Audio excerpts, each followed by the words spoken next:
ሰላም ወደ ዛሬው ጥልቅ ውይይታችን እንኳን በደህና መጣችሁ። ያው ሰንበት የሚለውን ቃል ስንሰማ ወደ አእምሯችን የሚመጣው ምስል አንድ አይነት ነው። ከሳምንቱ ልፋት በኋላ ማረፍ፣ ከስራ መራቅ፣ ምናልባት ከቤተሰብ ጋር መሆን። ነገር ግን ዛሬ የምንመረምራቸው ጽሑፎች ይህንን አስተሳሰብ ሙሉ በሙሉ የሚገለብጥ ሐሳብ ነው ይዘው የመጡት። ሰንበት የእረፍት ቀን ብቻ አይደለም ቢባልስ? ምናልባት የፍርድና የመንፈሳዊ ጦርነት ቀን ቢሆንስ? የዛሬው ውይይታችን ዓላማም የሚሆነው በእጃችን ባሉት ጽሑፎች እየተመራን የሰንበትን ጉዳይ እንፈትሸዋለን። ከተለመደው የእረፍት ቀንነት ትርጉም ባሻገር ከኢየሱስ ማንነትና ከፍጥረት የመጨረሻ ግብ ጋር እንዴት እንደተሳሰረ እናያለን። የቀረቡት ምንጮች በጣም ያልተለመደ እይታ ነው ያላቸው። እንግዲያው እስኪ እንጀምር። ጽሑፎቹ መነሻ የሚያደርጉት በወንጌላት ውስጥ የምናውቀውን ታሪክ ነው።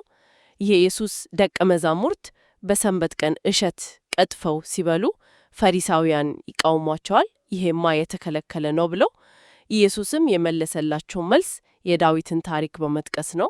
ልክ ነው ሚላቸው። ዳዊትና ተከታታዮቹ በተራቡ ጊዜ ወደ እግዚአብሔር ቤት ገብተው ካህናት ብቻ ሊበሉት የሚገባውን የገጸው ፍርስጥ እንጀራ እንዴት እንደበሉ አላነበባችሁም ነው።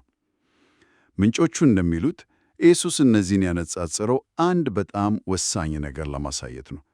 የስልጣን ተዋረድ ማለት ዋናው ነጥብ ሕግን ስለመጣስና አለመጣስ አይደለም ያለን ነው። በፍጹም ነጥቡ የሕጉ ባለቤት ማን ነው የሚለው ነው። ምንጮቹ ተዋረዱን በዚህ መልኩ ነው የሚያስቀምጡት። ኢየሱስ ከቤተ መቅደስ ይበልጣል፣ ቤተ መቅደሱ ደግሞ ከሰንበት ይበልጣል። ስለዚህ የሰንበት ሕግ በቤተ መቅደስ አገልግሎት ሊሻር ይችላል። የቤተ መቅደሱ ሥርዓት ደግሞ የቤተ መቅደሱ ጌታ በሆነው በኢየሱስ ሥልጣን ስር ነው። ለዚህም ነው በመጨረሻ የሰው ልጅ የሰንበት ጌታ ነው ብሎ የሚደምድመው። እሺ፣ እዚህ ጋር ልቁም እስኪ። ይህ የሥልጣን ተዋረድ ግልጽ ነው። ነገር ግን ጽሑፎቹ ከዚህ አልፎ ሰንበትን ከፍርድ ጋር ነው የሚያያይዙት። እረፍትና ፍርድ እኮ ትንሽ ተቃራኒ ነገሮች ይመስላሉ። አንዱ ሰላም ነው፣ ሌላኛው ግጭት ነው። እንዴት ነው በአንድ ቀን ላይ ሊገናኙ የቻሉት? በጣም ጥሩ ጥያቄ ነው። ይህ የውይይታችን ማዕከላዊ ነጥብ ነው። ጽሑፎቹ ሰንበትን የሚተነትኑት ከፍጥረት ታሪክ አንጻር ብቻ አይደለም፣ ከፍጻሜ ዘመን ትንቢት አንጻርም ጭምር ነው። በዘፍጥረት እግዚአብሔር በ6 ቀናት ፈጥሮ በሰባተኛው ቀን አረፈ። ይህ ሰባተኛው ቀን ወደፊት የሚመጣውን ሰባተኛውን ሺህ ዓመት ያመለከታል ይላሉ ምንጮቹ። ቆይ ሰባተኛው ሺህ ዓመት ስል ይሄ በብዙ አስተምህሮዎች የሺህ ዓመት መንግሥት ተብሎ የሚታወቀው ነው? አዎ፣ በትክክል እሱ ነው። ክፋት ሙሉ በሙሉ ተወግዶ ሰይጣን ተፈርዶበት ታስሮ ያው ሰላም የሚሰፍንበት ዘመን። ስለዚህ እውነተኛው ረፍት የሚመጣው ፍርድ ከተፈጸመ በኋላ ነው። ሰይጣን እስካልተፈረደበት ድረስ ፍጹም ረፍት የለም። ስለዚህ ሰንበት የዚያ ወደፊት የሚመጣውን የፍርድና የረፍት ዘመን ምሳሌ ወይም ጥላ ነው እያሉን ነው። ሰንበትን ማክበር ማለት ያ ፍርድ እንደሚመጣና ያ እውነተኛ ረፍት እንደሚሰፍን እናምናለን ብሎ በተግባር ማወጅ ይሆናል። ገባም።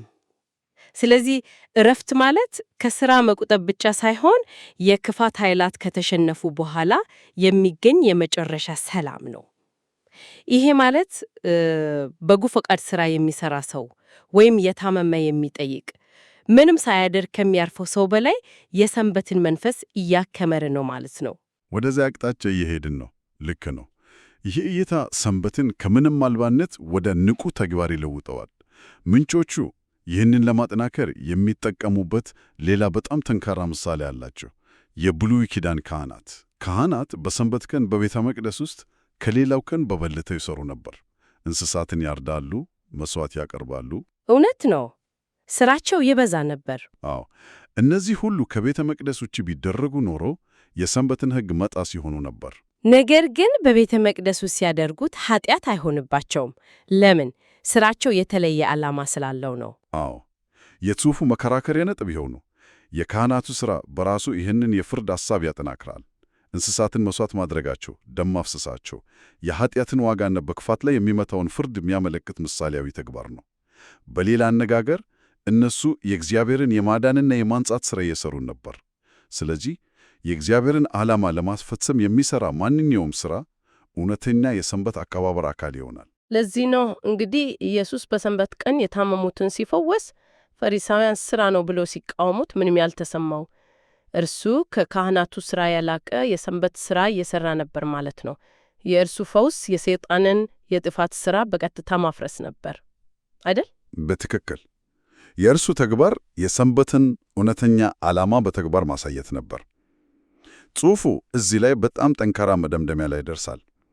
ካነበብናቸው ምንጮች አንዱ ምናልባት ከኮሪያ የመጣ ስለሆነ ይመስለኛል፣ ሐሳቡን ሲያጠቃልለው ዋናው ዓላማ ሰይጣንን ማጥፋት ከሆነ ያንን ሥራ በሠራበት ቀን ሁሉ እውነተኛውን ሰንበት እያከበርክ ነው የሚል አንድምታ አለው። ዋው! ይህማ ሰንበትን ከአንድ ቀን ገደብ አውጥቶ ወደ ሙሉ የሕይወት ዘይቤ ይለውጠዋል። ቅዳሜ ወይም እሁድ የምናደርገው ነገር መሆኑ ቀርቶ ማንነታችን ይሆናል። አንዴቃ ቅድም ካህናት በቤተ መቅደስ ውስጥ ይሰሩ ነበር አልን። አሁን ደግሞ እያንዳንዱ አማኝ የእግዚአብሔርን ሥራ መስራት አለበት እያልን ነው። ጽሑፉ እነዚህን ያገናኛቸዋል። የአማኙ አካል እንደ ቤተ መቅደስ ይታያል ማለት ነው። በትክክል። ወደሚቀጥለው ነጥብ ነው ወሰድሽኝ። ምንጮቹ ይህንን ታላላቅ ሐሳብ ወደ አማኞች ሕይወት የሚያመጡት በዚህ መንገድ ነው። በአዲስ ኪዳን አስተምህሮ መሠረት መንፈስ ቅዱስ በአንድ አማኝ ውስጥ ሲያድር ያ ሰው የእግዚአብሔር ቤተ መቅደስ ይሆናል። ሰውነታቸው የመንፈስ ቅዱስ ማደሪያ ይሆናል። እሺ፣ ይህንን የአዲስ ኪዳን ጽንሰ ሐሳብ ከሰንበት ጋር እንዴት ነው የሚያቆራኙት? ግንኙነቱ በጣም ምክንያታዊ ነው። ሂሳቡ እንዲህ ነው።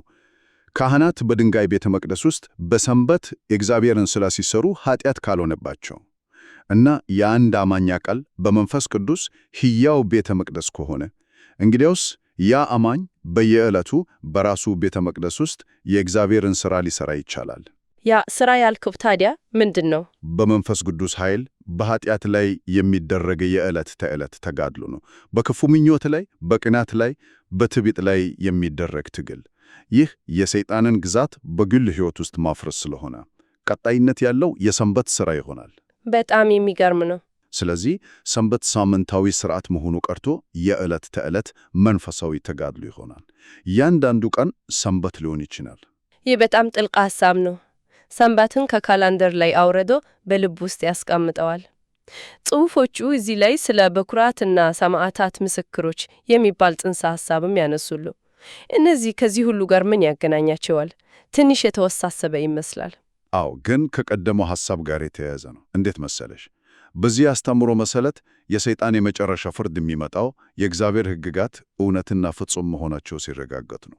ሰይጣን የሚከራከረው የአንተ ሕግጋት በደካማ ሰብአዊ ፍጡራን ዘንድ አይሰራም ብሎ ነው። በኩራት ወይም ሰማዕታት መስክሩት የሚባሉት ደግሞ እስከ ሞት ድረስ በመታመን የእግዚአብሔርን ትእዛዛት መጠበቅ እንደሚቻል በተግባር የሚያሳዩ ሰዎች ናቸው። ስለዚህ የእነሱ መስዋዕትነት እንደ መስረጃ ያገለግላል ማለት ነው። ልክ እንደዛ። ምንጩ እንደሚለው እግዚአብሔር የወሰነው የተወሰነ የሰማዕታት ምስክሮች ቁጥር አለ። ይህ ቁጥር ሲሞላ የሰይጣን ክርክር ውድቅ ይሆናል። የእግዚአብሔር ሕግ ፍጹም እውነትና ተግባሪ መሆኑ ስለሚረጋገጥ ለመጨረሻው ፍርድ ሕጋዊ መሠረት ይሆናል። ይህም ለሺህ ዓመቱ መንግሥት ማለትም ለፍጹም ሰንበት መምጣት መንገዱን ያዘጋጃል። ይሄ ሁሉ በጣም ከባድና ታላቅ መንፈሳዊ እውነታ ነው። ነገር ግን የሚገርመው ጽሑፎቹ ይህንን ሁሉ ሐሳብ አንድ ላይ ካሳሩ በኋላ ወደ አንድ በጣም ቀላል የኢየሱስ ንግግር ይመለሳሉ። ከመሥዋዕት ይልቅ ምሕረትን እወጣለሁ። አዎ፣ ይህ የሁሉም ነገር መሠረትና ማሰሪያ ነው። ካልሆነ ሥርዓቱ ሁሉ ትርጉም ያጣል። የሕግ፣ የመሥዋዕት እና የሰንበት ሥርዓቶች በሙሉ የመጨረሻ ዓላማቸው ምንድን ነው? ሕይወትና ምሕረትን ማስገኘት ነው። ምሕረት የሌለው ሥርዓት ባዶ ነው። ካህኑ አቢሜሌክ የተራበው ዳዊት ሕይወቱ እንዲተርፍ ቅዱሱን እንጀራ ሲሰጠው የሰውን ሕይወት ማትረፍ ከሥርዓታዊ ሕግ እንደሚበልጥ በተግባር አሳይቷል። ይህንን ሳስብ የኢየሱስ ሌላ ንግግር ትዝ አለኝ። ሰንበት ለሰው ተፈጠረ እንጂ ሰው ለሰንበት አልተፈጠረም ያለው። የሕጉ ዓላማ የሰው ልጅ ደህንነት መሆኑን የሚያጎላ ነው። ፈሪሳውያን ግን ቅደም ተከተሉን ገልብጦት ነበር። ሰውን ለሕግ መሥዋዕት ያደርጉ ነበር። በትክክል። ጽሑፉም የሚደምደመው በዚያ ነው። ከምንጮቹ አንዱ ምሕረት የሌለው መሥዋዕት ከእንግዲህ መሥዋዕት አይደለም ይላል። የሰንበትም ሆነ ሌሎች ሥርዓቶች ዓላማ የእግዚአብሔርን የምሕረት ባሕሪ ማንጸባረቅ ነው። ይህ ሲጠፋ ሥርዓቱ የራሱ ጣዖት ይሆናል። ጽሑፎቹ ውይይታቸውን ሲያጠቃልሉ ስለ የመጀመሪያና ሁለተኛ ሞት ሁለት አይነት እይታዎችም ያቀርባሉ። ይህንን ለምን እንዳነሱት አልገባኝም ነበር። ከሰንበት ጋር ያለው ግንኙነት ምንድን ነው? ይሄ የሚያሳየው ጽሑፎቹ አንድን ዶግማ ብቻ ከመግለጽ ባለፈ የተለያዩ ሥነ መለኮታዊ ትርጓሜዎችን በጥልቀት እንደሚመረምሩ ነው። ግንኙነቱ ይሄ ነው። የሰንበት ሥራ የመጨረሻ ግብ ሰውን ከሞት ማዳን ነው። ታዲያ ከየትኛው ሞት? እዚህ ላይ ነው ልዩነቱ የሚመጣው። እሺ፣ ልዩነቶቹ ምንድን ናቸው? አንደኛው እይታ እንዲህ ይላል። የመጀመሪያው ሞት ከእግዚአብሔር መለየትና ሥጋዊ ሞትን አንድ ላይ ያጠቃልላል። ሁለተኛው ሞት ደግሞ የዘላለም ፍርድ ነው። ሌላኛው እይታ ደግሞ ትንሽ ለየት ያደርገዋል። የመጀመሪያው ሞት ሥጋዊ ሞት ብቻ አድርጎ ይተርጉመዋል። ሁለተኛው ሞት ደግሞ ከእግዚአብሔር መለየትና የዘላለም ፍርድን አንድ ላይ ያጠቃልላል። ይህ ልዩነት በተግባር ምን አንድምታ አለው? ለምን አስፈለገ? ያው ይህ ልዩነት በነገረ መለኮት ውስጥ ያሉ የውይይት ጥልቀቶችን እንድናስተውል ያደርጋል። ነጥቡ የትኛው ትክክል ነው ብሎ መፍረድ ሳይሆን የኢየሱስ የማዳን ሥራ ምን ያህል አጠቃላይ እንደሆነ ማሳየት ነው። የእርሱ የሰንበት ሥራ ሰውን ከመንፈሳዊ መለየትም ከሥጋዊ ሞትም ከዘላለም ፍርድም ያድን መሆኑን ለማስረገጥ ነው። ከሁለቱም አይነት ሞት ያድናል። እንግዲያው እስኪ ጠቅለል እናድርገው። የጀመርነው ሰንበትን እንደ ዕረፍት ቀን በማሰብ ነበር። ከዚያም ወደ ፍርድ ቀንነት እና የሰይጣን ሽንፈት ምሳሌነት ተሸጋገርን። በመጨረሻ የደረስንበት ግን ሰንበት ማለት በምሕረት ላይ ተመስርቶ ክፋትን ለማሸነፍ የሚደረግ የማያቋርጥ እና ንቁ መንፈሳዊ ተጋድሎ ነው። ልክ ነው። ይህ እይታ የተለመደውን አስተሳሰብ ሙሉ በሙሉ ይለውጣል። ሰንበት የአንድ ሳምንት ቀን ጉዳይ ብቻ ሳይሆን አንድ ሰው ከእግዚአብሔር የመጨረሻ የማዳን ዓላማ ጋር ያለውን ግንኙነት የሚወስን የሕይወት ዘይቤ ይሆናል። ከግል ሥራ ማረፍ ብቻ ሳይሆን ወደ እግዚአብሔር ሥራ በንቃት መግባት ነው። እውነተኛው ዕረፍት የሚገኘው በዚያ ሥራ ውስጥ በመሳተፍ ነው። ጽሑፉ የአማኝ አካል ይህ የሰንበት ሥራ በየዕለቱ የሚከናወንበት ቤተ መቅደስ ነው ይላል። ይህ እውነት ከሆነ ዕለታዊ የሰንበት አከባበር ምን ሊመስል ይችላል? በቢሮ ውስጥ ኢፍትሐዊነት ስንቃወም፣ ለተቸገረ ጎረቤታችን ስንደርስ፣ ወይም በራሳችን ውስጥ ያለን የክፋት ዝንባሌ ስንታገል፣ ያኔ እውነተኛውን ሰንበት እያከበርን ይሆን? እንደ ደንቦች ዝርዝር ሳይሆን እንደ ንቁ የሕይወት ዘይቤ ብናየውስ?